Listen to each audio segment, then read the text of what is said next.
Phones off. Thank you. Does that mean mute? Yeah, you at the bottom left, Adewale, you'll have your microphone. Yeah.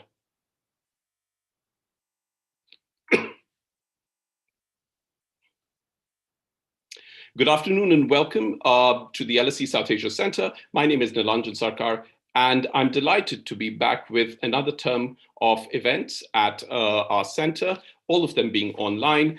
And we start, as always, our term with a tough talk. And this is the fifth in the series. And I am very happy to introduce you to an eminent panel very soon. But before that, I'd like to say that this is a very special academic year for us. The South Asia Center covers 8 countries in the region, of which 4 countries, that's Pakistan, India, Myanmar, and Sri Lanka, will celebrate 75 years of their independence at different times. For Pakistan and India, it's already started in August, and Myanmar marks it in January, and Sri Lanka in February. So we're looking forward to a lot of very interesting events and a lot of interesting posts on our blogs.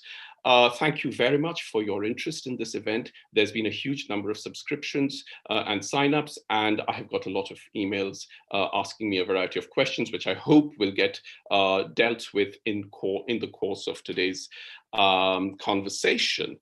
We are going to continue to do these events online because that lets people from across the globe to join in. It's completely free, but we are doing one event in person on the 5th of November in Lahore in Pakistan to mark 75 years of Pakistan's independence, and you'll find all the information on our website. I will say a bit more about our event shortly, but before that, please may I extend a very, very warm welcome to our audience who've joined us literally from across the world and from various time zones. Thank you very much. Thank you, as I said just now, for the interest you've shown in this event. We put in a lot of effort to organize these events, and so we're very, very happy, and we always feel very thrilled that so many of you are interested enough to write to us and tell us about it. The event is actually happening via Zoom and is being live streamed on YouTube, as you can see, and you are watching it on YouTube. You'll see that the chat function is enabled, so please ask your questions over there.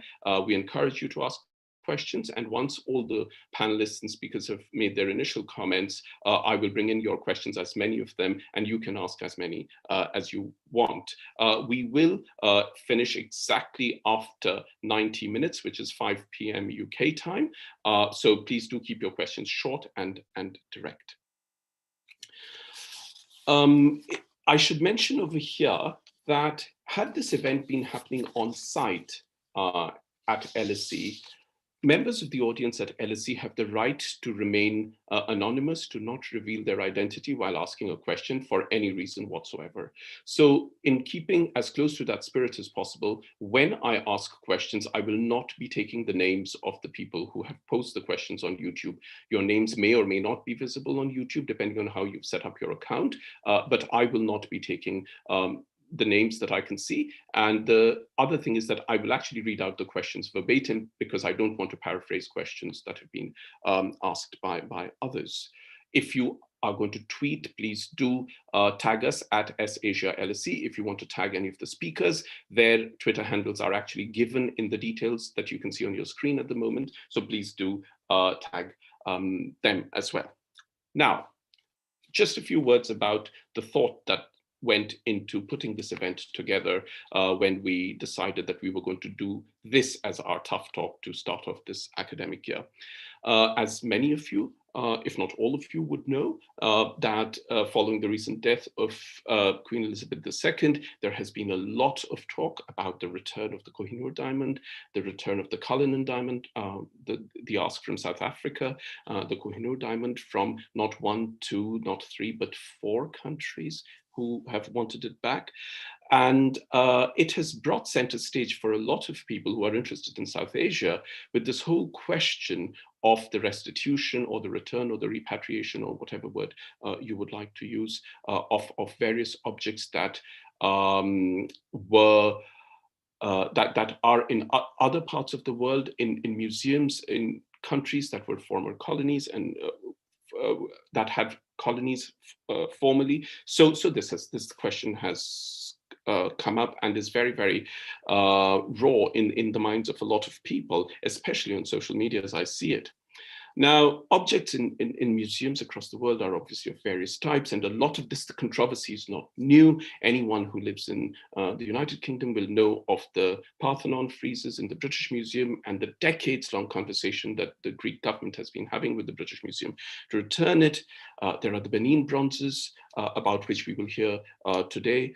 There is a question of ancestral human remains of Nagas, about which we will hear today. And I'm very, very grateful to Dolly, because I know that Dolly's traveling very soon. We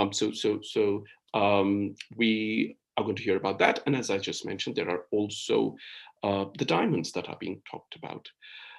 It is actually, if one were to take a step back, and this was something that came up for discussion when we were deciding on this topic, is it is actually quite well nigh impossible to create a complete list of all objects taken from all former colonies out of it and put out in museums across the world. And one very important reason for that is that not everything is in museums. A lot of them are in personal collections as well. But the wider question, and we are hoping that this is something that we will be able to discuss in some detail today, is that the whole question, the whole issue of the return of objects is neither plain nor simple. No one claims it to be so.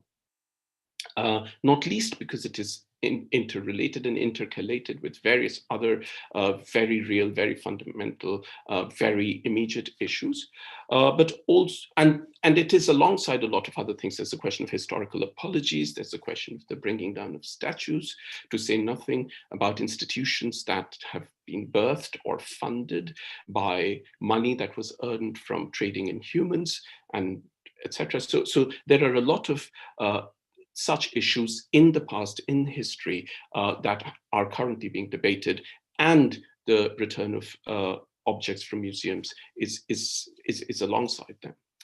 Crucially, for today's discussion, all these issues, each of which is individually very important, and we've had conversations about some of them in the Tough Talk series earlier. They're not just about the past, they're about the present. They're not just about history, it's about it is as much about politics. There's a lot of identitarian affirmation, rightly, all the sorts of things that we could consider to be correct in modern civil society. But the reason I'm saying all this is also for our audiences from South Asia to know and understand that this is not just a South Asian question. And that's the reason why I began talking with the example of the Kohinoor diamond. This whole question of the return of objects from museums to former colonies is something that is worldwide, that is global, and each informs the other, and everyone can learn from it. So while the South Asian question is important and significant for us because we are the LSE South Asia Center, outside of that, it is actually part of a much wider global phenomena. And that's the reason why I'm very happy and I'm very grateful that Dan and Adewale have agreed to be part of this conversation, because they are going to talk about the Benin bronzes. Dan is going to talk about the Benin bronzes, amongst other things. And that is not just about South Asia, but it is the issue and the arguments in favor or against it. Just one more minor point in passing.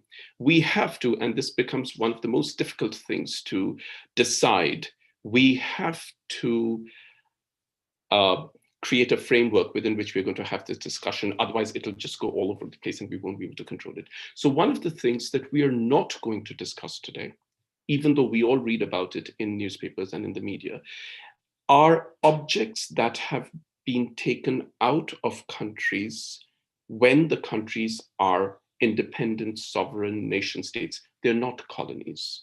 So, one reads of things as objects having been smuggled out, sold to museums with false documents, etc., and years and decades later, it's realized that it was not so, etc., and gets sent back, restituted. That's a very, very legitimate and important discussion in and of itself, but is not part of our discussion today. Our discussion today is really about objects that were taken from countries when they were colonies of other countries. And that is just to manage it within time. It is now my very pleasant duty to introduce the speakers to all of you. And we've had a quick word before we came live on air. And the order in which I introduce the speakers is the order in which they will speak. Each speaker will make initial comments for about 8 minutes or so, and then we'll have a discussion. And to remind you once again, you're very welcome to ask questions. The chat function is enabled. Please ask your questions over there, and I will ask them at irregular intervals as they keep coming in. So without further ado, Dan Hicks is Professor of Contemporary Archaeology, is Curator at the Pitt Rivers Museum, and Fellow at St. Cross College, all at the University of Oxford, and is the author of The Brutish Museums, the Benin Bronzes, Colonial Violence, and Cultural Restitution. I'd like to add over here that for those of you who may not know, there is an updated paperback edition with a new preface and a more complete list of the Benin Bronzes for those of you who may want to go and buy it now and read it. I had the first edition. I bought it when it was first published, but I've just checked with Dan that I am correct in saying so.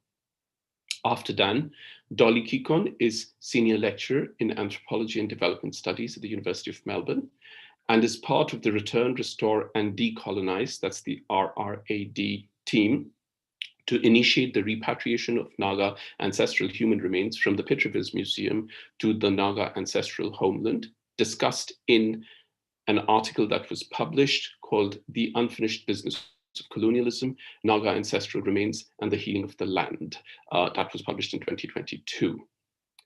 Adewale Maja-Pierce is a writer, journalist, and literary critic based in Lagos.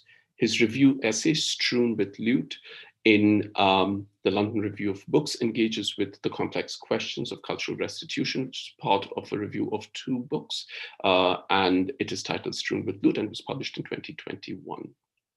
Kavita Singh is professor in the School of Arts and Aesthetics at the Jawaharlal Nehru University in New Delhi, and is co-editor, amongst other things, of No Touching, No Spitting, No Praying, the Museum in South Asia, which was published in 2015.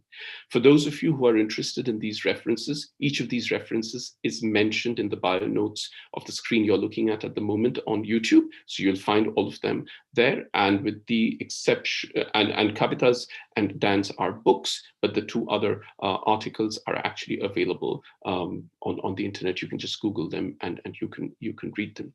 I'm now going to invite Dan to speak. Dan will speak for about 8 minutes. And then we'll be back and Dolly will speak next. Dan. Okay, thanks so much for that introduction. And so I'm going to speak for 8 minutes, and I want to start by saying how wonderful it is to be alongside such a fantastic panel. I think less fantastic is the framing of what we're being told is a debate here, however. It's astonishing that in the 2020s, that an event is being held like this that would ask the sort of existential question, should colonial objects be returned? When, as a museum curator, you know, in my field, returning objects has been a central part of the professional practice of our field for over 30 years, in some cases, actually over 100 years. And so Bénédicte Savoy, in her most recent book, Africa's Struggle for Its Art, makes the point that it's not easy for historians, as she puts it, this is a quote from her, it's not easy for historians to write the history of missed opportunities, of the stifling and the suppression of historical possibilities. She's referring there to the idea that restitution, every time this issue is raised in the media,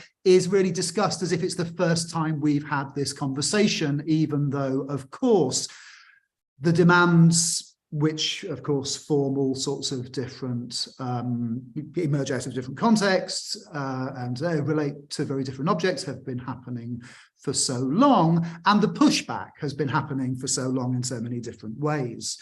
But let's be clear that returns in the very different historical circumstances of Holocaust loot, returns in the context of ancestral human remains to indigenous communities around the world, have been a normal part of what happens in our museums for a long time. And indeed, the cultural objects that have been returned in the context of the enduring legacies of empire, have also been increasingly mainstream. And of course, in the past 18 months, we've seen commitments from more and more institutions to return a whole host of objects, cultural objects, to North America, to nations and other claimants on the continent of Africa. So we already have in our field across Europe and in North America the procedures and this evolution of ethical practice that really stops this from being a debate in the way that it's framed.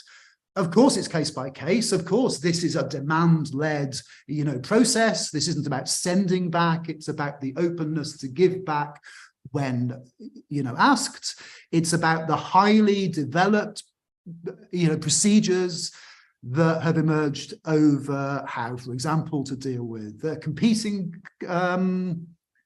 demands from different bodies, the relationship between the nation state and other non-state actors, remembering, of course, that many museums are also non-state actors, including the museum in which I work at the University of Oxford, the Pitt Rivers.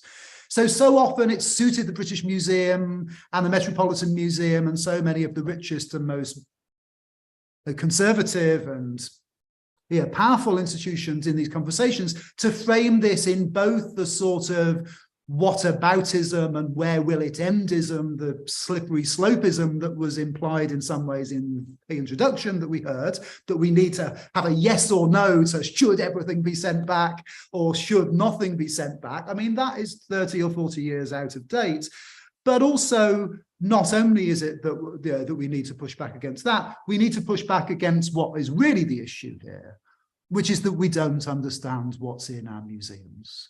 So much of this conversation is about what's on display. This isn't about the spectre of, the empty museum, the old argument that,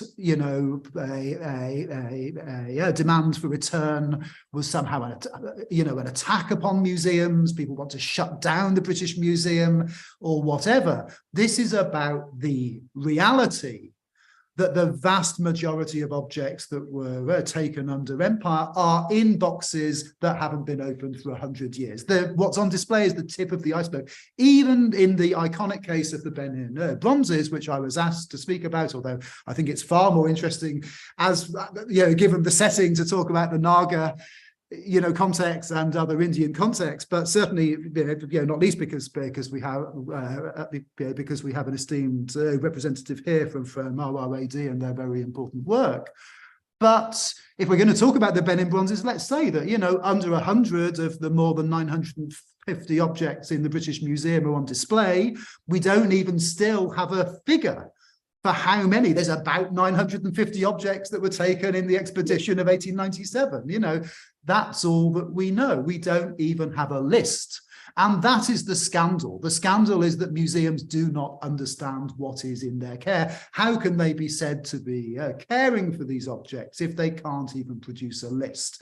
So many of these myths that are put about: if you return objects, they'll be sold. If you return objects, they will be destroyed, there'll be a war, and they won't be looked after properly, they won't be cared for properly. In reality, all those things that were said that might happen if returns happen, and as Benedict shows in her book, these myths were created very specifically in the early 60s in the wake of the Year of Africa in 1960, and the expectation that the demands for returns would come. In reality, each of those eventualities really did happen in the case of the Benin bronzes. In the Blitz, Hull and Liverpool museums were bombed, and the Benin bronzes were, and other items, were damaged and destroyed. We have the documentary evidence of the British Museum selling off the Benin bronzes in the 1970s. And how can we be said to care for these objects when we don't even know what we have? When we turn to actually to the context of South Asia, the situation is so much worse. How many human remains are we talking about? How many cultural objects are we talking about? We're talking not just about the British Museum or the Pitt Rivers. We're talking in the UK about the regional museums. I mean, one of the headlines of the British Museums was, how far are you right this moment from a looted Benin bronze? And with over 160 institutions around the world, these ethnological museums, world culture museums are all over the place. they are all over the place. And so you're not far, but also not far also from unknown numbers of items from South Asia. My final point is that this is a moment of extreme optimism, I think. I've never, as a curator, felt more hopeful about the work towards restitution that we're seeing. But there are two risks. One is that the reasons for restitution, especially we see this with the Arts Council England report, and I wrote about this in my most recent article for Hyperallergic, the risk is that restitution simply becomes a process, as I've described, a professional process, and becomes stripped from the reason restitution matters in the enduring colonial context, which is about the acceptance and also the physical dismantlement of the infrastructure of a model of cultural supremacy through which our museums were co-opted and put to work for the purposes of imperial propaganda. And in my final line, I guess, sort of, nonetheless, despite that pushback, despite the fact we've moved in the pushback against restitution from obfuscation to the model of the Universal Museum, to amnesia that restitution has a history, to silence about the violence that's involved, enduring violence in the colonial displays, and the hiding away in the stores, this is an incredibly optimistic moment. And so conversations like this that broaden out without, let me underline, asking for a single answer. This has to be case by case. We need transparency from the museums, and we need more conversations like this. Thank you very much, Dan. I'm always available for being taken up for what I may have said and what I may have implied. And I often in this series, this happens, which is the reason why we have this series. But just to clarify that my intention in the introduction was in fact not to suggest whether there was a yes or no. And having read and followed your work, I know, but I don't speak for you, but I needed to introduce it. But your point is very well made that it has to be on a case-by-case basis, just as it is absolutely impossible to ever figure out what all is there in these museums, because the largest part of it you don't get to see. A very recent catalog, and I speak only about South Asia over here because that's what I can speak about with some confidence. A publication of the British Museum actually looks at the history of South Asia and a number of things. And there are a good few objects over there that in 20 years of going there, I don't think I've seen, because they're all, not available for public view or whatever. So this happens for all museums. So that's that. But thank you very much. I'm sure we'll come back to a lot of the things that you've raised.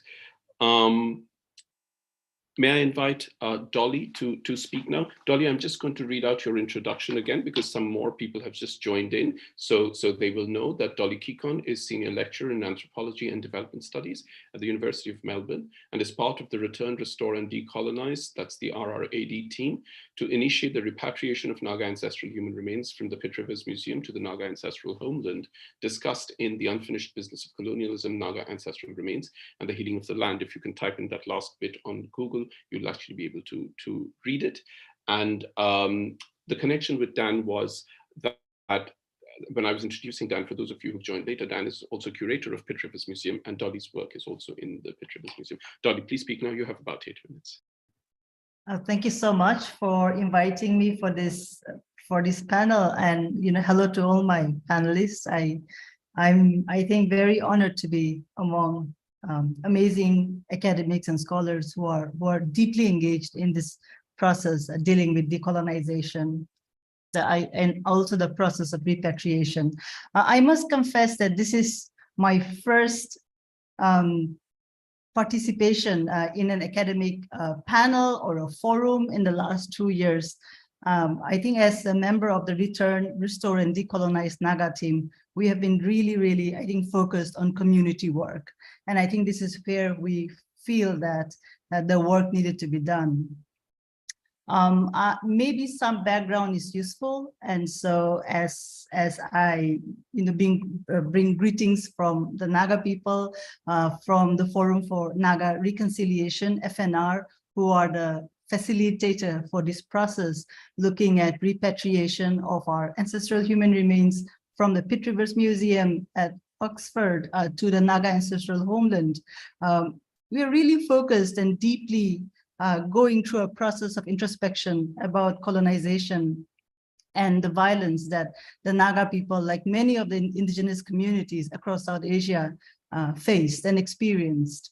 The process of colonization and the violence for us continues because we deeply believe, like many indigenous communities here, that the process of decolonization in the subcontinent was an incomplete and a fractured one. So it is definitely an incomplete process, transfer of power, where we need to, I think, continue to talk about the issue of the right to self-determination and what does it mean for us to talk about the repatriation of our ancestral human remains. So if I may go back, perhaps, you know, some few years back to maybe tell you all a story about how this began. It began in the middle of the pandemic when we came across news and also information that the Pitt Rivers Museum was deeply engaged in the process of decolonization, and that our ancestral human remains, the Naga ancestral human remains, were taken down from display and they were put away in storage spaces. I contacted Dr. Laura, and we started a process of communication, which was based not on anything that had to do with hostility, but on seeking perhaps how do we work in partnerships. I am a social cultural anthropologist with a legal background, but I have never worked on an issue like that. A greater part of my life, adult life, I've spent working on issues of human rights. So when I started to, I think, contact Dr. Laura, and then our Naga elders from the Forum for Naga Reconciliation came on board as facilitators, the first thing we worked together was on trust building. And how is it that as the Naga team, along with the curators at the Pitt Rivers Museum and the director, are we able to tell a story of perhaps a long-lasting relation, working on decolonization together in partnership? So that was really important for us. We learned that the Pitt Rivers Museum has the largest Naga collection in the world. Just in terms of artifacts and items, we are looking at 6,466. In terms of the human remains number that we got from the museum, in terms of catalog, we're looking at so far 213 Naga ancestral human remains that has been officially cataloged. And the reason that I think we really wanted to focus on community was that I think, unlike the academic space where there are so many debates and experts on what does decolonization mean inside classrooms, we had to look deep down inside among the Naga people and what does decolonization mean to us. To even get to that, we had to actually begin to reflect what is colonization and what has colonization done for us. There are certain things that we really want to focus on with the process of repatriation, and that is healing of our Naga ancestral land, and second, to focus on reconciliation and healing among the Naga people. Like many indigenous communities, the process of decolonization and also the long, I think, decades of armed conflict has deeply divided and also hurt our own people. And we hope that in kind of bringing our ancestors, the ancestral remains back to our homeland, we're actually opening up a process not only of return, but restoring. And what kind of restoration are we looking at? So this is, I feel, Nilanjan, we have opened up a process which will outlive us as part of the Return, Restore, and Decolonize Naga team. And this journey has taken us deep, I think, into reaching out to many other indigenous communities around the world, especially our elders in Hawaii and Australia, and the elders in Australia has played a central role in I think, helping us understand what does it mean and what does processes of repatriation and reparation do to communities. One of the things that we were very conscious, because we saw the guidance of indigenous elders from continents like Australia, we were very aware when we started a process that we really need a process of healing and both spiritual and emotional maturity to get into a work like this. Because as Laura and we have been working on the process in the last 2 years, we know that some of the processes take up to 10, 15 years. And so I might be working on this, post my retirement. So this is also a really deep commitment for indigenous people. And I think I would say that more than, looking at it as a debate, for us, we're really seeking that the repatriation is the beginning of a process of healing and reconciliation. So I would like to, I think, hear more from our other co-panelists. Thank you for giving me the time. Thank you very much, Dolly. Just to say one thing that, as I had written to all of you when we were putting this together, this was never meant to be a debate. It's meant to be a conversation about various things. And one of the things that Dan mentioned when he was making his initial remarks was also very important and relevant to the manner in which this had been put together. But we'll come back to that later. I just wanted to request you, Dolly, to say a couple of more things. One is there are several people, almost 50 people watching this at the moment. Not all of them are entirely aware of the South Asian dynamics and regional dynamics. If you could say a little bit more about Naga ancestral lands and the whole question of decolonization and all that you were speaking about. If you could just just the geography of it as well as the dynamics of it that makes this exercise so important. The other thing I should mention for the benefit of our audience is that a link was circulated in the email notice that we had sent around and was there in several other places as well. Now that link connects you to the Morung Express where this was first published, the article. And if you actually go back and look at the archive of Morung Express, there's several other things that Dolly's talking about community participation, and you can see several kinds of reactions even online.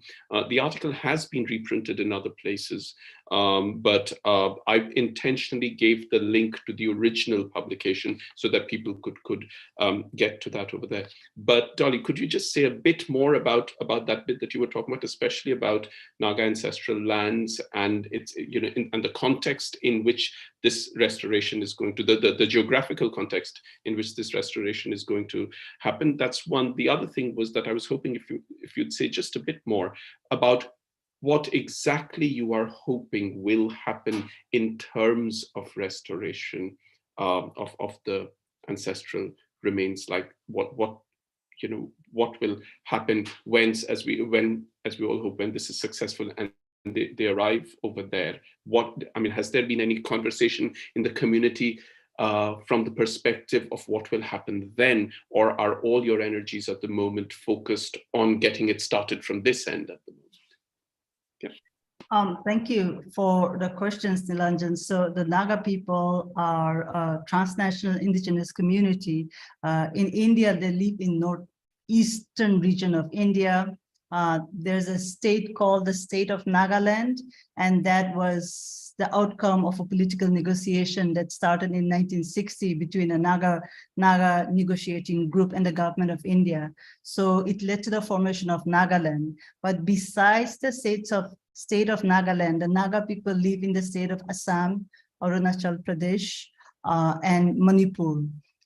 In Myanmar, they live in the northwestern part of the country.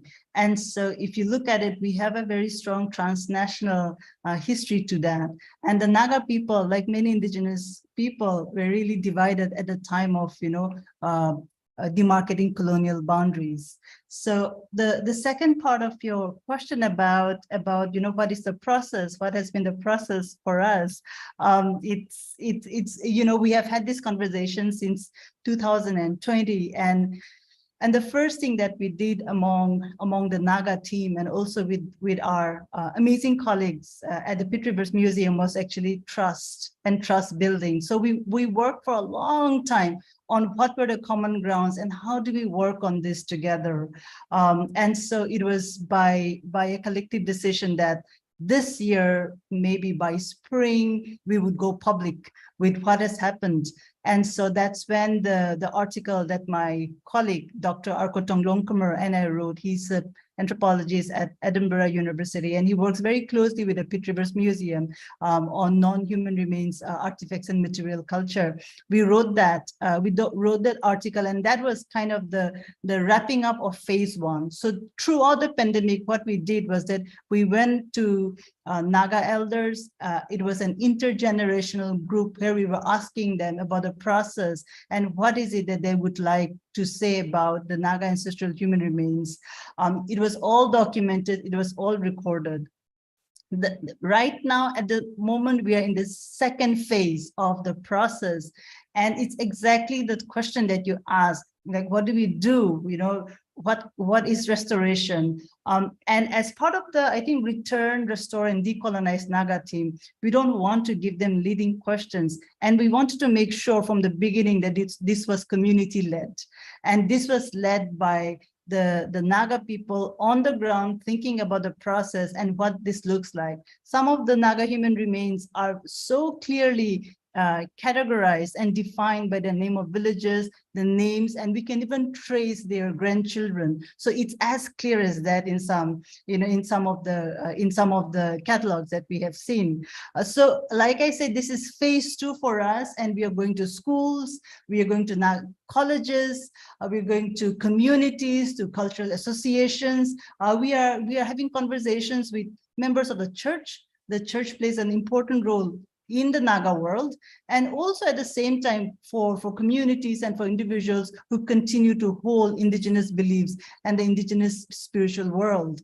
And so this is exactly the conversations that we're having for phase 2, because phase 2 is where we kind of like engage with the public and listen to them. In my own experience as part of the Naga team, the process of repatriation for indigenous communities like the Nagas really require a lot of listening. And in some way, it's good that there are very few quote unquote experts and academics in the team, because one thing that I've learned in my own through this process is that I've had to unlearn quite a lot. And we have decided that we will not call this process a project, because we felt that naming our initiative of repatriation as a project is also quite, at times, maybe falling into the colonial framework. And I think that was a conversation, that was a communication that even you and I had, Nilanjan. So I think just to make sure that this is the second phase, and I'm really inspired and I'm really moved by how young people, Naga young people, are coming on board to say that, what, we want to learn more. What can we do? How can we look at that? So at the moment, my colleague, Dr. Arkotong, as part of the team initiative, is creating a comic book for Naga school children, so that we figure out this process. And I'm glad that we are taking time and we are not in a rush, because this process should also be a transformative one for the Naga people first. The second thing that we have really focused on is actually nurturing one another and making sure that all the conversations that's happening is really in the Naga ancestral homelands. And that's the reason why we have not really moved out to either Kolkata or to Delhi. Often those are the centers where, if you want to reach the national imagination, you go to those places. But for once, I'm so happy that it's actually the Naga people and the young people, as young adults who have authority and who have a voice to actually talk about this process with clarity, and not a professor who's sitting in a university. Because the Naga people forever have been dominated by experts from elsewhere. And it started in the 19th century all the way till today. When it comes to the Northeast, when it comes to the Adivasi indigenous issues in the subcontinent, it's always an expert out there who's explaining. And for once, I'm so happy that with the Naga ancestral human remains, it's the Naga people who are actually talking about this. Sure. Sure. Thank you very much. I should just mention very briefly, for those who may not know, that the states that Dolly mentioned, which was Arunachal Pradesh, Assam, and Manipur, and also parts of Myanmar, the areas that surround the modern state of Nagaland. But as Dolly explained, that Nagas actually are indigenous to a wider land than beyond what is now seen as the state of Nagaland. Thank you very much. I'm sure we'll come back to this again. Adevala, may I invite you now to speak, and if I could just introduce you once again. Adevala Major-Pierce is a writer, journalist, and literary critic based in Lagos.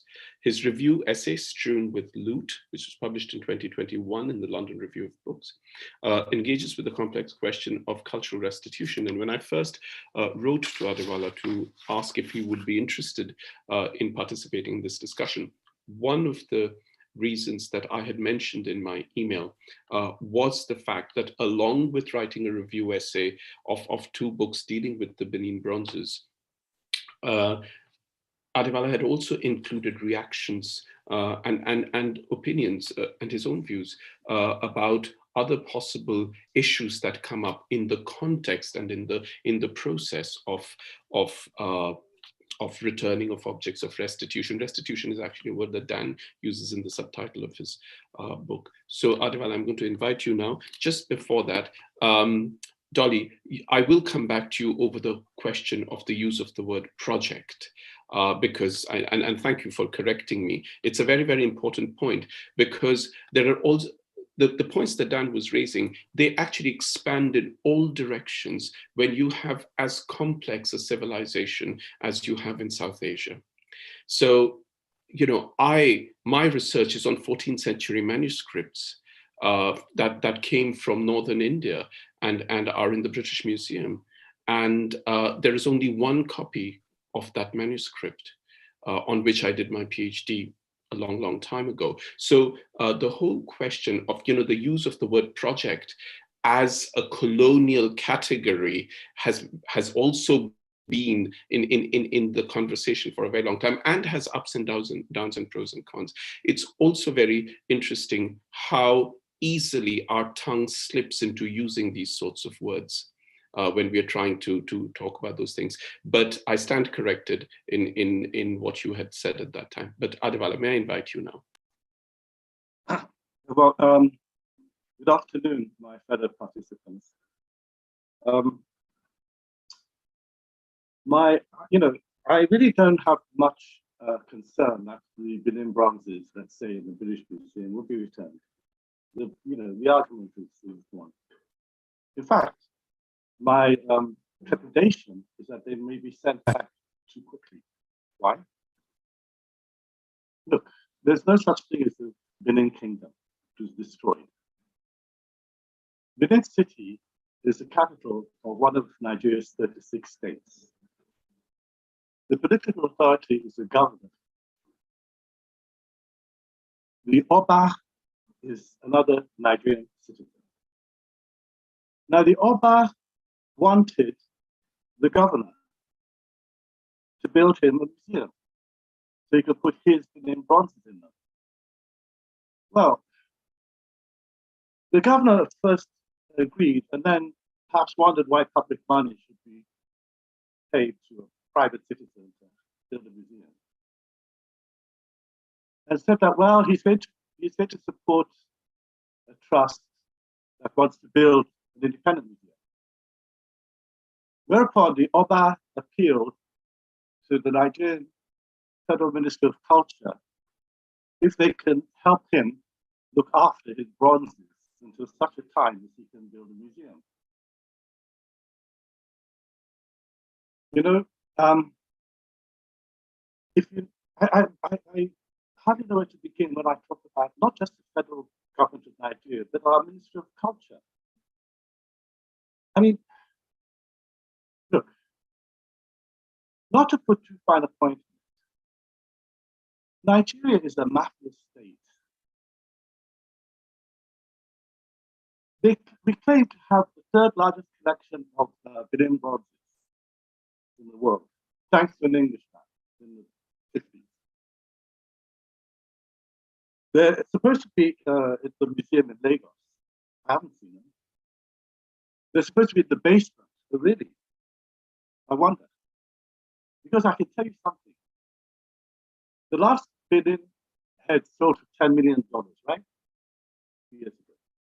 As we were speaking, they're already organizing how they're going to sell what comes back to people abroad. Then they'll leave the British Museum and end up, Dan is shaking his head. Then they'll end up in basements of rich people all over the world. Okay? So that's really my broad view of the matter. We are not fit and proper. We can't even keep the ones we have.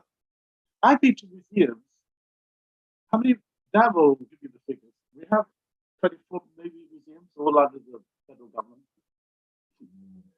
Most of them are closed because there's nothing in them, because they've been looted. Years ago, I went to a museum in a place called Owo, midway between Ife and Benin, because there was the Ife people who went to teach Benin. Some of them stopped midway and developed a new tradition. That museum was attached to the chief's palace. We have a lot of chiefs, you know, Oba's chief. There was nothing in them. The whole thing had been looted. So that's my broad view of the matter, coming from the other end.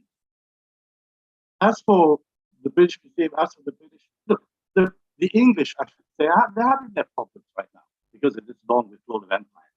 And you know, the Germans who had to have more humility because of the Second World War are quick to, they took their colonies away from them. The British, all they have is this glorious past, you know. So they do silly things, like say they're going to keep selling goods. I mean, this guy, Nick Clegg, you know, former British Deputy Prime Minister. No, it was Oliver Dowden saying that something that happened, and we shouldn't judge what happened in the 19th century by the values of the 21st century. Oh, really? I thought theft was theft. You know, how did it suddenly become something else? But you can see, you know, Nick Clegg, I realize how sensitive this is, blah, blah, blah. But there's no doubt in my mind that the diamond was relocated to this country under legal conditions which are not in any doubt. There isn't enough, and blah, blah, blah. They've lost the argument. They know it. They're coming back. The question is how and when. As a matter of fact, the British Museum does keep them for the time, does hold them for us. What we need is more seriousness on this part of the people. They should come and say, we should get, you know, we've tried this in Nigeria for so long. It took Nigeria ages to even begin to ask. After the Greeks had been hounding the British for how long? You know? But you just acknowledge that it belongs to us. That, you know, this is what happened, and we'll talk about it later. The lawyers will get together and know what to do. So that's my considered contribution so far. Okay. No, thank you. There was a slight problem with your audio, so we got almost all of it, but not completely all of it. But the last point that you made after you quoted Nick Clegg's response, and you said that your own position is that it should be more spirited. Is that what you said? But yeah. No. What I mean is, I mean, they have to stop all this double talk and nonsense. So yes, Benin bronzes were stolen from the Kingdom of Benin. We got together in Nigeria, whatever we want to discuss, and sign papers with lawyers, you know. But we're not ready for them. They'll be looted again. But this time, we won't be able to see them. Right. There are a lot of them, but one more point. There are an awful lot of them. Why do you want to put them all in one museum in Benin? Okay. Let them circle around, go around, let everybody see them. Look, the Benin people, the Kingdom of Benin, they did their own, and they made us proud, right? How much do we put? Government does nothing for culture in this country, and culture is the only positive thing that is coming out of this country. Our writers, our artists, our musicians, they're world class. Even our comedians, for God's sake. As long as government doesn't have a hand in it, we do well. Once government touches it, forget it. Okay. Great, thank you. I should just say, for the benefit of those who may not know, that Oliver Dowden was the cultural secretary in the cabinet of Prime Minister Boris Johnson until some time ago.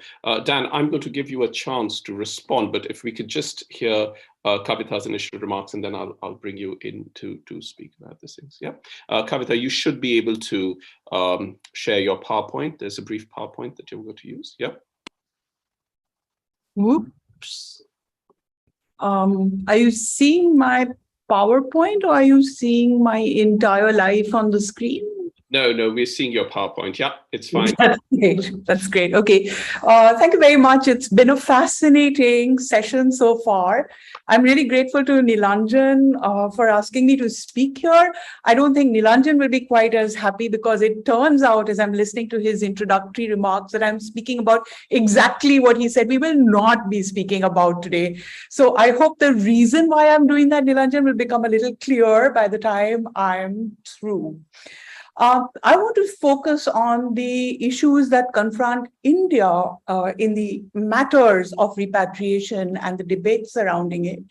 And I want to do that by bringing up a recent double spread in an important major newspaper in Delhi here, which is a good way to start speaking about this issue, because this newspaper set of articles encapsulates the way in which repatriation issues have been represented, or perhaps I should say misrepresented in India in recent days. And so I think examining these misrepresentations will allow us to actually clarify what is unfolding in India in the name of repatriation debates. For instance, this article mentions the Benin bronzes and Nigeria's long-standing demand for the return of them. And as everybody in this virtual room knows, these bronzes were looted as part of a bloody and brutal raid in the 19th century. And finally and belatedly, that history has stirred the conscience of the museum world. But this article is juxtaposing the case of the Benin bronzes with a slew of Indian artifacts that have reached foreign shores variously and at various times. So there are things that were taken away by an Iranian invader in the 18th century when he attacked the Mughal capital. There are things that moved out of India when they were given as part of diplomatic gifts in the 17th and 18th century. There are things that were made for the export market and made for trade, which have naturally found places abroad, as well as, of course, some very signal objects that were looted or were archaeologically collected in colonial times. Now, this article then credits India with wresting back these artifacts in recent years.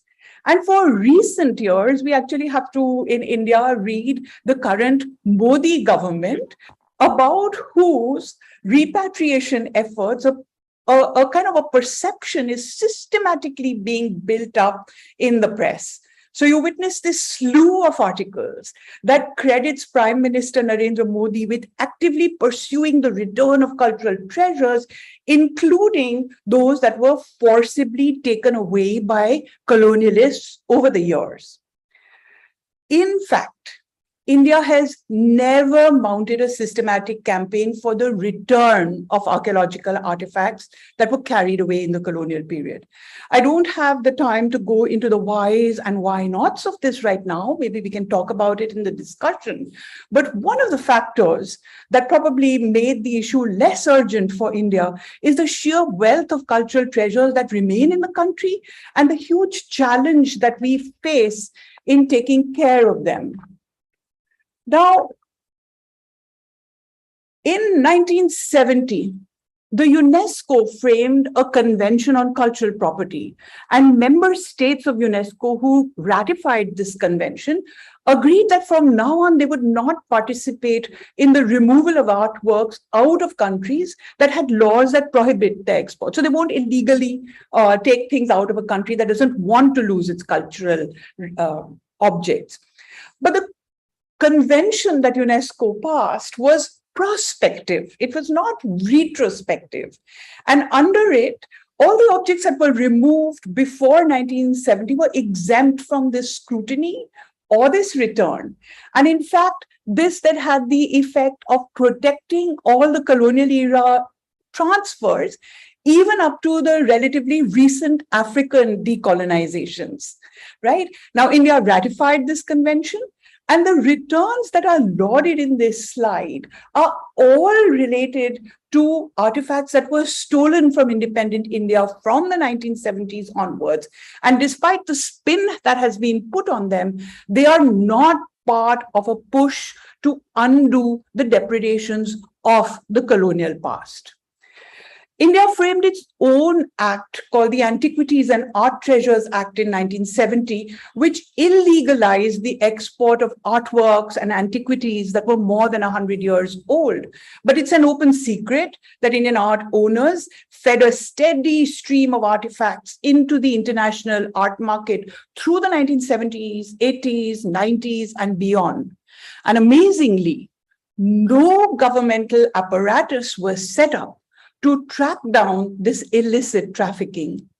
Astonishingly, even now, when we see in recent years that the movement to track stolen Indian artifacts has gathered momentum, it is through the efforts of a group of amateur art sleuths in the Indian diaspora that this has actually happened. And most prominent among these art sleuths is a Singapore-based shipping executive called Vijay Kumar, who began by blogging about Tamil temple sculpture whenever he would visit home. And he was horrified to find that on return visits to the same temple, how many things had been brazenly removed from these very culturally rich but very poorly protected sites. And it is Vijay Kumar's intrepid efforts in collaboration with the authorities in India and abroad that have met with a lot of success. They brought about the downfall of a New York-based prominent art dealer who had a huge smuggling ring that was responsible for many of the thefts he tracked, like the Natraj icon from this temple, which is now being substituted for just by a flex print of the icon in the niche where it used to be, whereas the icon itself reached the National Gallery of Australia through the dealer whom we were just looking at a moment ago. Now, since these initial successes, Vijay Kumar's initiative has grown into a larger movement called the India Pride Project. And it has a growing circle of volunteers who research Indian artworks that come up for sale in international markets, and then they alert authorities to things that have been stolen. Kumar talks about his journey in this book he's authored called The Idle Thief, and he describes the illicit networks that stretch from Madison Avenue sales rooms through Chennai antique dealers, Chennai is the biggest city in Tamil Nadu, to petty thieves at the village level in Tamil Nadu, the state that Vijay Kumar comes from. But this book is also deeply polemical. And Vijay Kumar opens it with a blood-curdling prologue that imagines the armies of Malik Kafur, who was a Muslim general serving the sultanates in the 14th century, invading the southern tip of India and dashing the heads of hapless Brahmin priests against the temple stone walls till they die, because these virtuous men are refusing to divulge the location of the temple treasures that they have hidden away. His prologue then cuts to the 21st century to art dealers in Madison Avenue who are striking clandestine deals over wine and beef in the finest steakhouses in New York. And so in this book, the enemies of India's heritage once were Muslim, now they are the wine-swilling, meat-eating art dealers and the art collectors and the museums who are their clients, right? So in Kumar's framework, every icon, every decorative piece, every architectural fragment is given a sacred dimension. And the act of its translation into the secular sphere of art collectors and museums is presented as a despoliation and a cultural crime that displaces sacred objects, our gods, to a godless sphere driven by crass market values rather than the devotion, which is the only appropriate context for these things. This is the way repatriation rhetoric is developing in India today. And it is dovetailing into a larger discursive and active field of repatriations, where India at large must be returned to its only legitimate community. To return the country to its Hindu roots, Islamic heritage must be erased or reinterpreted.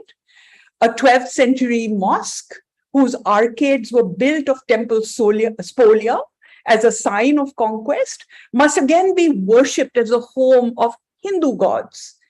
Another mosque made in the 18th century, clearly again as a sign of political dominance by demolishing a temple, now must be returned to its original state.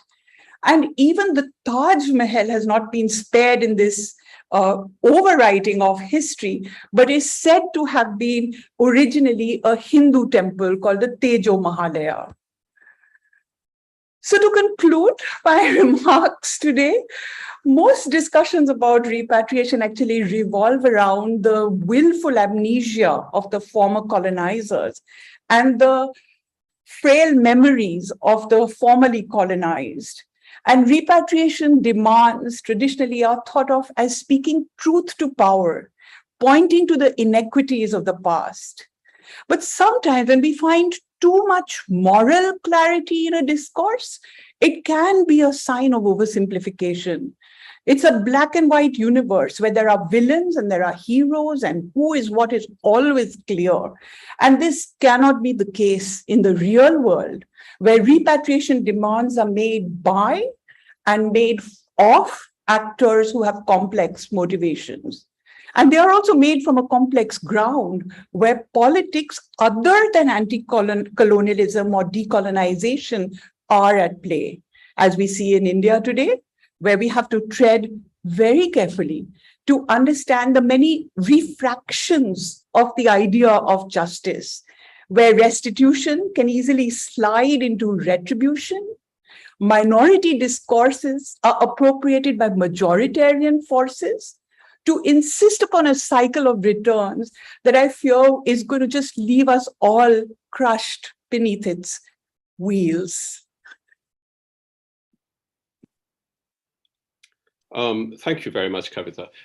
Just to clarify for everyone, the only reason I had put in that caveat, I mean, was because, as I had said, we needed to streamline the conversation in a way so that there was a level playing field, which is not in any way to comment on what you have said, but that a very large part of the debate as it is happening actually concerns the status of countries as colonies, and objects taken thereof. But that was not to, and that's why, and that is the reason why I specifically mentioned this point, because we do read in the media about the repatriation, the return of a lot of objects from various places, as we do. Dan, before I say anything more, you wanted to respond to something that Adewale said. Do you want to go ahead and say that briefly, please? Okay, sure. I mean, if you want to, I mean, I'm actually a lot more interested in responding to the really excellent sort of points made by our other two speakers. But yeah, I mean, obviously, someone needs to point out the sheer, factual inaccuracies of what we were offered. What we were offered there from Adewale, the old, rhetoric that things are being sent back too quickly. We were told there were already plans to sell the Benin bronzes when they're returned. The idea that there's a desire to put all of the Benin bronzes in one location are all entirely, as Adewale knows, in absolute fabrications. What's happening, in fact, is that the European and the North American institutions that style themselves universal museums in some cases, in other cases, they do what the late, great Christopher Hitchens described in a very different context of the Parthenon marbles. They use the chief advantage which the holding institution has, which is the advantage of inertia, which we might add to the point Hitchens makes, which is the sense that possession is, 9/10 of the law. In reality, what's happening is that some of these institutions are now rightfully removing themselves from these conversations. The Savoir reports commissioned for President Macron in 2017, that came out almost 4 years ago in November 2018, put at the heart of it the question of consent.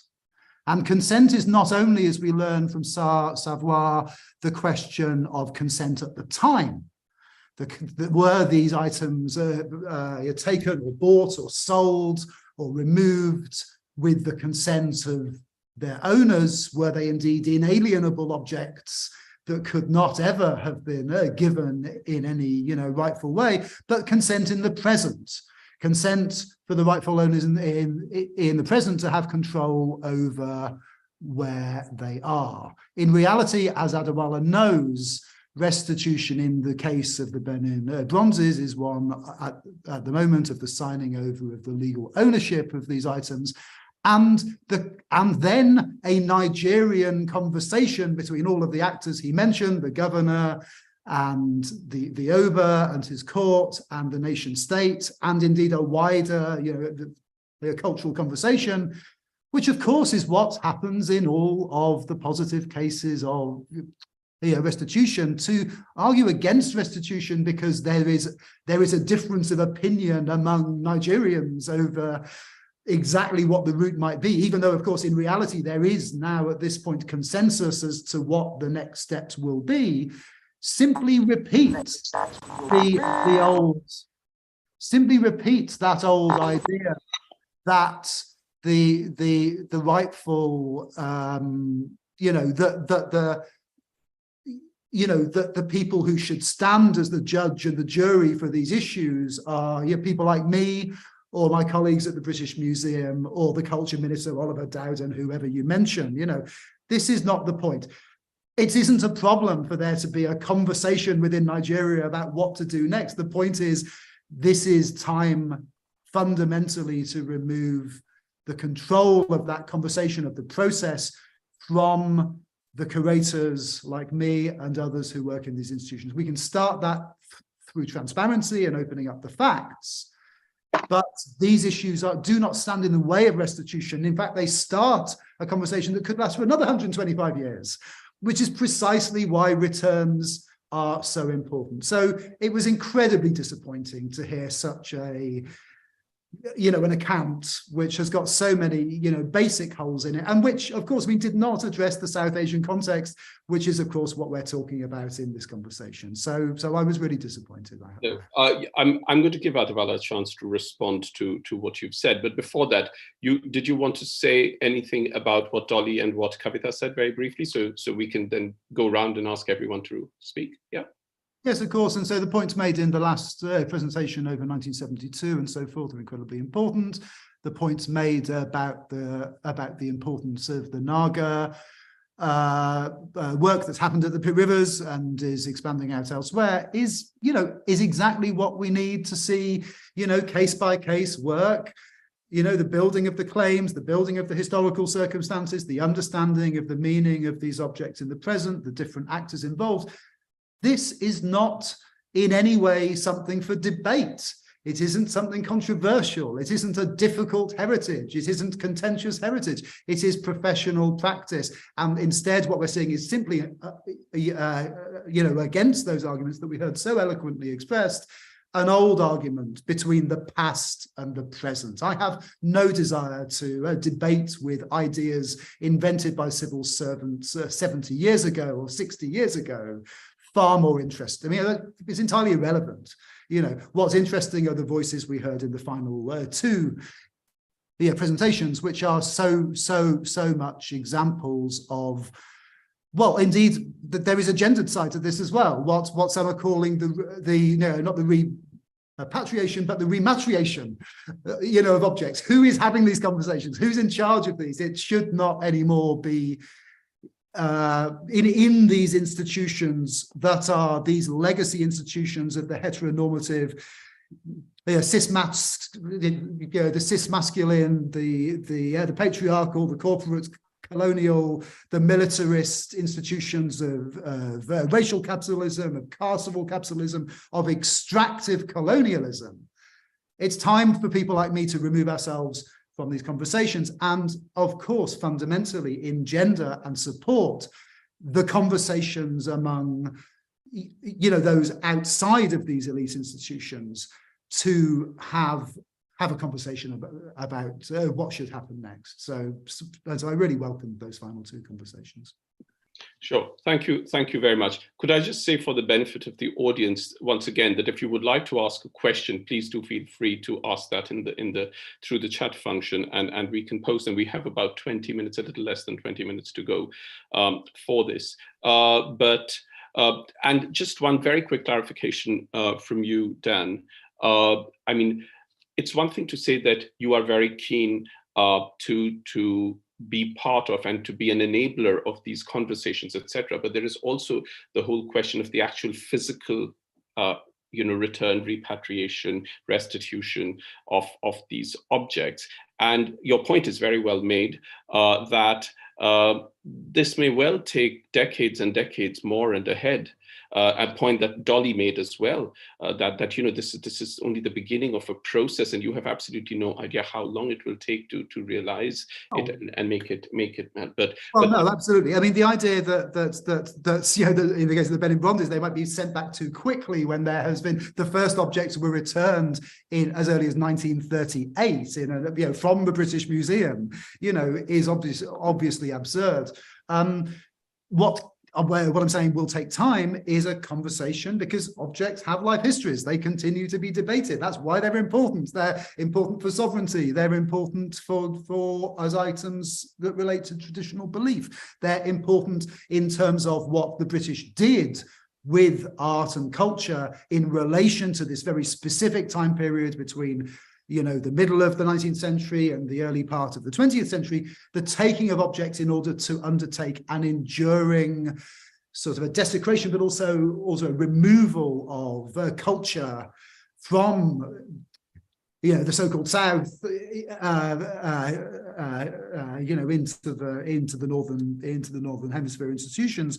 And so that is the point, that we don't need to hold back on signing over ownership, on supporting the work for these items to put control over where they go, to be outside of our hands on a case-by-case basis when the demands are made. But that does mean, so the thing that of course takes time, it can take an infinite amount of time, is ongoing debates in Nigeria, in India, over objects that relate to those nations in the present. But what certainly does not need to take place, does not need to take a long time, because it's happening already. It's part of our normal practice. It shouldn't be it shouldn't be badged as somehow woke or culture war or any of that nonsense.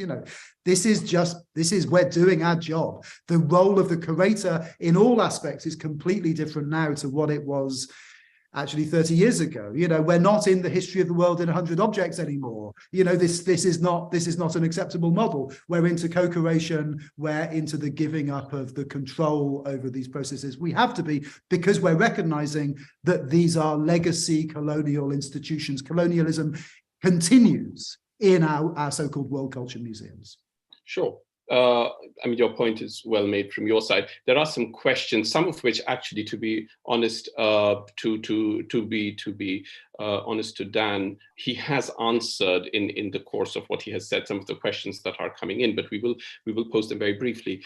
Adewale, I am going to give you the first chance to respond to what Dan said with regards to what you said, which is that the point you made that it's probably too soon, or that there are already conversations at that end about what may happen thereafter, which may not be the most desirable outcomes of the return of these. For those who don't know, it's unlikely that anyone does not know, but just in case you don't know, of the people who are listening to this, both the words Benin and bronzes are in many ways misleading, and that in itself is a very interesting example of categorization, which is something I deal with at a textual level in pre-modern societies, of categorization of texts.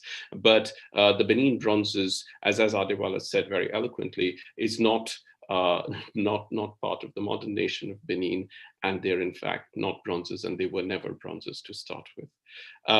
So that's it. Adewale, do please speak and respond to what Dan said, and then I'm going to ask Kavita and Dolly to respond briefly as well. Just to say what I'm going to pose to Dolly is, so you have some time to think it through when your turn comes to speak, is that there is a very interesting conversation going on over here about colonization in India and colonization of India.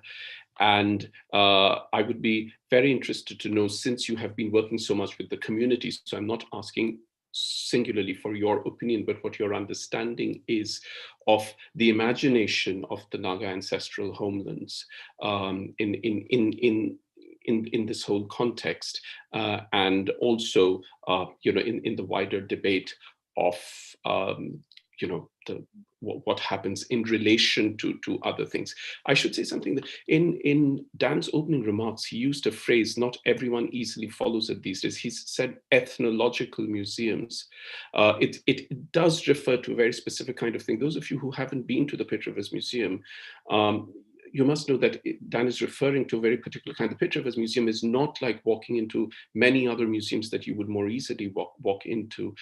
It is in many ways similar in terms of the arguments that are being made here and the discussions that we're having, but in certain ways it is not. And that in part also explains how and why, and this is very much worth reading in Dolly's and Arkatong's write-up, how and why the Pitt Rivers came to possess the Naga ancestral human remains.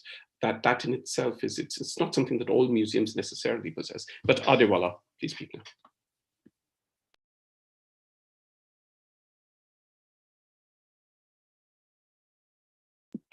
now. Do you want to speak now? You're asking me. Let me just be brief. The argument over the Benin bronzes is over.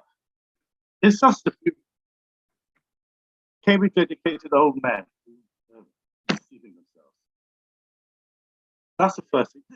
It was also so long ago, 1977, when we were doing Nigeria hosted the Black World Festival. We wanted pedants of Queen India.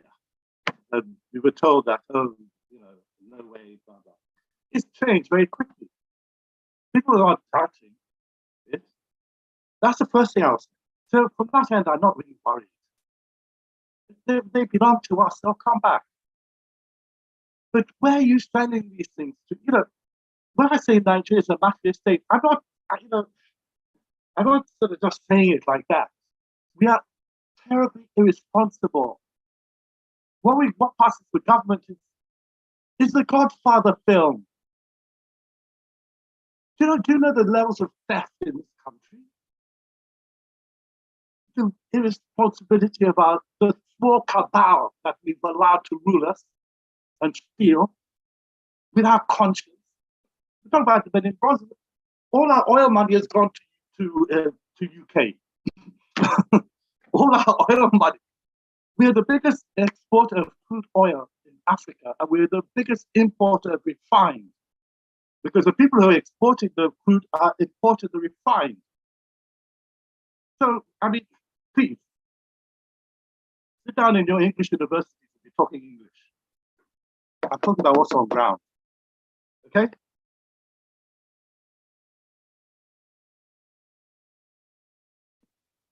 Sorry, were you going to say anything more? No. Okay, fine. Your point is made and it was heard. Dolly, did you want to speak?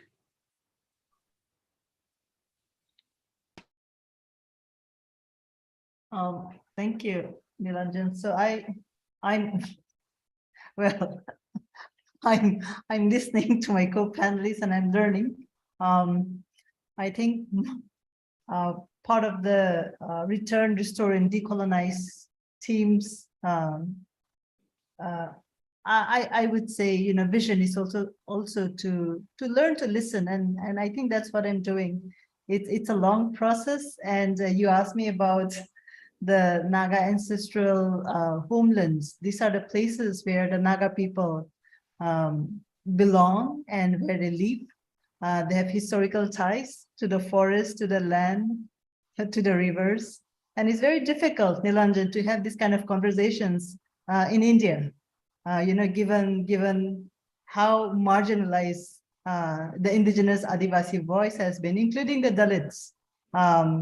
Even in very wonderful forums like this, sometimes I feel the lack of a spirit that I find in many other communities. And I say that with grace and also with compassion, that I feel that in many of the academic sessions that we have, we leave community behind. We leave the violence and the deep trauma, intergenerational trauma that communities like the Naga people continue to face. We leave them behind. And so I feel that we need to perhaps have these panels sometimes in a way to maybe remind ourselves how much we miss in the world of research and as academics by leaving community and history behind. The second process that maybe I'll say very briefly is, you know, like you rightly point out, the process is going to be long, but in terms of, I think, the process of decolonization in the Indian subcontinent, it's still an ongoing one. And I think, like Professor Kavita rightly pointed out, what is decolonization? You know, many actors will come, many communities will come and get to define and redefine these terms. For us as the Naga people, we have always been perceived as extremely marginalized communities. And as we have started this process of repatriation, for us, we're really looking at the colonial project in a very new sense, you know, which is also deeply traumatic. We are getting data sets from other indigenous communities who have extended their data sets to us, showing that even museums and educational institutions in India, right now in contemporary India, have Naga ancestral human remains. It's shameful, I would say, right, that we are a post-colony where indigenous Adivasi human remains continue to be stored in storehouses of museums. And I think, you know, as we look at a faraway museum like the Pitt Rivers at Oxford and across Europe, who have actually Naga ancestral human remains, India as such, and I think the communities in India, the curators, the museum directors need to open up their godowns, need to open up the spaces, and need to work on decolonization with their own people and citizens. Thank you. I think what I was trying to suggest in my question, which I tried to put as gently to both Kavita and you, is that in the context of the Indian subcontinent, actually the experience of colonialism is very, very varied and is multi-layered and is not uniform. And the experience of colonialism cannot be made unilinear. Not only because there were several colonial powers in India, there were the Portuguese, there were the French, there were the Dutch, and there were the English, the most dominant ones, but also because the way in which colonialism has been experienced is worthy of its own debate and goes back directly to some of the things, Dolly, that you just said about how, that the entire region experiences as well as responds to, acts, reacts, and proacts to it, or does not. But your points are very well made. I don't think anyone would dispute with you, Dolly, that academic conversations with the best of intentions have an asymmetrical relationship with the communities that are outside it. I think we all know how guilty we are of it. and that is unfortunate, but those are the structures within which we function at the moment. There are people who are trying to break away from it, but the principal structures remain over there in whichever way. Kavita, I'm going to give you one quick brief chance to respond to the points. I will say before that, though, that there are some questions that have been posed, and there's one for you, Kavita, which I don't think we'll have the time to take, which was your response to Dan's curatorial approach. But of the other questions that have been asked, Dan has actually, most of them we have spoken about. But Dan, after Kavita, in 1 minute, one of the questions that's come up in different ways is that while there is a lot of agreement with what you are saying, there is some agreement also with what Adewale is saying, which is, while everyone is agreeing about the rightness, the correctness of these questions at the beginnings of these conversations and the length of time that they may take, it is important. Sorry, I'm going to take those last 3 words back. Is it of concern to you what happens to these objects when they go to wherever they go, which is separate from the question that there are also multiple claimants, because the history and civilization of those regions have evolved and changed over times. And in the case of South Asia, as you would know from 1947, that is a fundamental thing, with the partition of the subcontinent. But Kavita, you first, Dan, you last. So, Nilanjan, I think it's great that you had Dolly and me on this panel, because Dolly is engaged with Nagaland and I'm sitting in Delhi. And I think that the gap between us geographically and geopolitically very clearly shows that not only is decolonization an ongoing process, but colonization is also an ongoing process. And if we have an entire part of the country which has to be actually held by force, and you have to have the army in with special powers so that whatever it does is not questioned, we really have to ask what kind of political situation we are in and what our relationship can rightfully be called, with regions like the northeast of India. And as you said, Dolly, I mean, it's the museums in Oxford which have been much quicker to respond to you than we can imagine any museum in Kolkata will ever be, right? So that is really a point very well taken. I wanted to actually engage with the comments that Dan was making to Adewale, because I wanted him to just think for a moment that if the two people who are from Lagos and Delhi are actually skeptical about objects being returned or the mobilization of these discourses of restitution, surely that also should be something that one hears, right? So are we also imposing, in a way, what has become the accepted, correct procedure in this moment of history, which has been agreed upon by a number of primarily ethnological museums in Europe and in Britain? Are we forced all now to go along with that, whether or not we have reservations which come very much out of our locations and the politics that we see in our locations, and the fears that it invokes in us?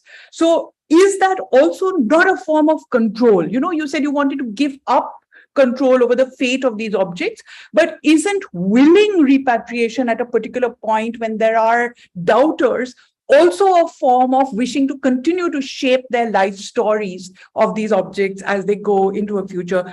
I have to say that, having attended a conference in which we were told by French curators that a Maori tattooed head that they had in the Rouen Museum could not possibly be returned because any return from a French museum had to be ratified by the parliament. And suddenly, some years later, you have, who was it in Ouagadougou? It's Macron, right? Who said that he's going to begin this process of return. And then you have the Savoir report, which says everything must be returned. And I have to say, by nature, I'm cynical and skeptical. And I'm saying, why? Just at the moment when China is investing in African economies and in their extraction of mineral wealth, when you don't have the capital to put in, suddenly you're going to now try and earn cultural capital or social capital by giving these goods that our disciplines have puffed up in terms of their value and importance, so that suddenly the returning of certain things, takes a gigantic significance, right? I'm a bit skeptical about this. I'll stop here because I know we have a minute. No, our link is going to die, and I want to give Dan the last word in part because Dan, the questions, in part you've actually, Kavita just responded to the last question, which was what was your response? But Dan, there are two sides. And it's interesting to someone like me who's sitting over here. Yeah, I don't think there are two sides. I think that's the whole point. Yeah, there's a exactly. process. No, so what I'm trying to say to you, what I'm going to give you the opportunity to do is to actually say, what your view is, that there are no two sides, because I know that's the argument. But it is interesting that not only Adewale and Kavita, but also some of the questions are about what happens once they come, or what about the politics that will inform them once they arrive. But you have to last. Well, in the case of human remains, when they are returned to indigenous communities, normally they are destroyed.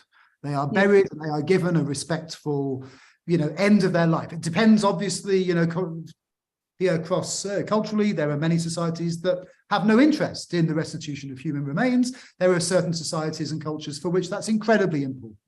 So it's being respectful to the demands on a case-by-case basis, but not having an interest. I mean, the University of Oxford's official process, and many museums are adopting these processes now. We do not, in the criteria to decide about returns, include what will happen to this object next. You give back what you stole, and you do not say, well, I'm only going to give it back if you look after it well, not least when we have certainly not looked after these objects well, and cannot be said to be looking after them well when nobody even knows what is in the storerooms. So in terms of the idea that there will be skeptics, there will be arguments, that's the whole point. What already the procedures, if they're appropriately used, will sort of give, is removing me or anyone like me as the judge and the jury, as the arbiter of this process of who's right between a voice from Lagos and a voice from Benin City. That is just we've been doing that for 125 years. The point is to find a new way of equitable relationships whereby we are not afraid of a debate within India and within Nigeria about these things, but it should not be continually controlled in terms of access to knowledge, access to, ideas of ethics and so on, that are designed on the old, ethical models of the legacy colonial institutions. Yep. These museums were weapons. They continue to be hurtful and violent in the present. Therefore, that has to be the point of departure. We have to find a way to, not to discharge them, actually, yet again, but to disarm them, and to find ways then about how you physically deconstruct these things. Of course, it's a case-by-case basis, and of course, and it's an object-by-object basis. Sure.